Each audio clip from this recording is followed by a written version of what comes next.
I'm Phyllis. I live in my van. Hey y'all, it's Phyllis. So if you watched the last video, you heard about what that lady did to me.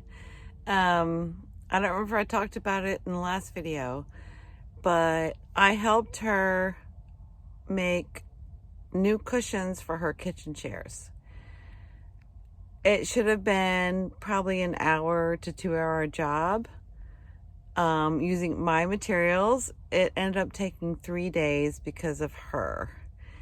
And I'm going to put a link to that previous video in the description in case you haven't watched it. And yes, I was crying. So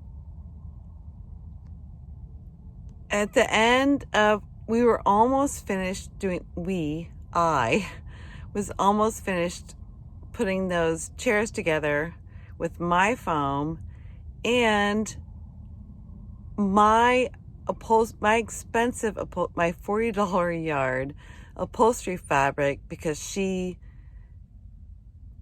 didn't find what I told her to look for.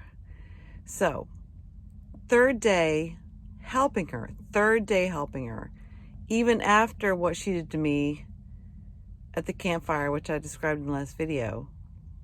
We're almost done. And she says, oh, by the way, the other night when we were talking, I accidentally recorded our conversation. That conversation that I talked about in the last video, where I shared very personal information, because I thought I related to her. She accidentally recorded it. And then she accidentally sent that video to all of her friends who were at Van Aid. Okay. I can see accidentally recording a video.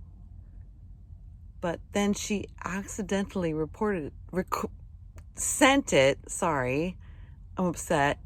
Accidentally sent that video to only the people who were at Van Aid. So I got up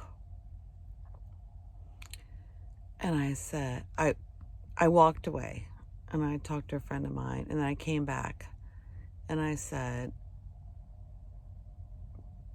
get your stuff and you can finish the seat in your van.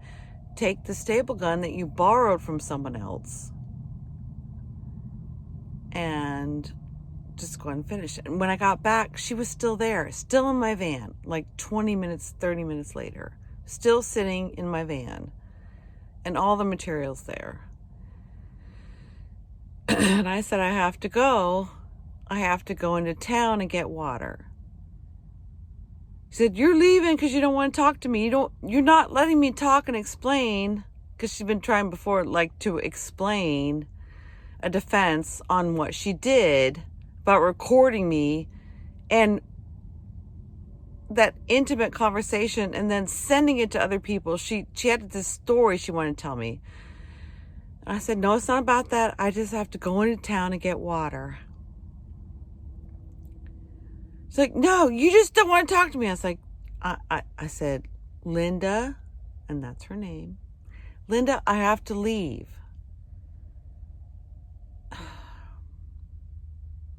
She's yelling at me. And I just got in my van and I put the key in the ignition and I backed up to get out. And she said, you forgot your staple gun. I was working in my van.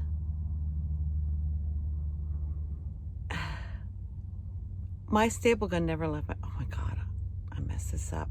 Before that, I said, oh my God, I'm so sorry. I don't want to re-record this video. So we're standing outside. I said, I have to go get water. And she said, maybe this is why you don't have your own tribe. that would, I don't know, you don't understand that because you weren't privy to that conversation we had, but she used the private things I told her to hurt me.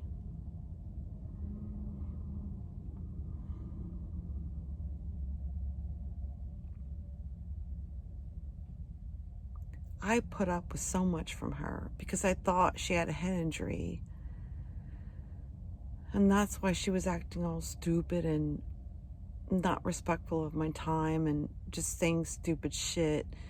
And even after she said that shit at the fire, I still came back to work on her chairs. And to say that to me. And I stood there and I said, Linda, really? And she said, yes, really. And that's what I got in my van. I'm sorry I messed up the story. And I'm driving off. She said, you forgot your staple gun. I didn't forget it. She took it out of my van. She took it. I know why she did that. She took it so I would have to stay there because she was mad that I wanted to leave and wouldn't listen to her bullshit story as an excuse about recording me in that most way that I exposed myself to her. And she got caught. She got caught in her bullshit and she was mad. And that's why she's that horrible thing to me. So I went back to my camp and I went to my friend's rig and I said, you won't believe what just happened. He said, I know. She just called me. So she's trying to do damage control. Fuck her. God, that's gonna. So, Fan Aid. Yeah, that was so fun.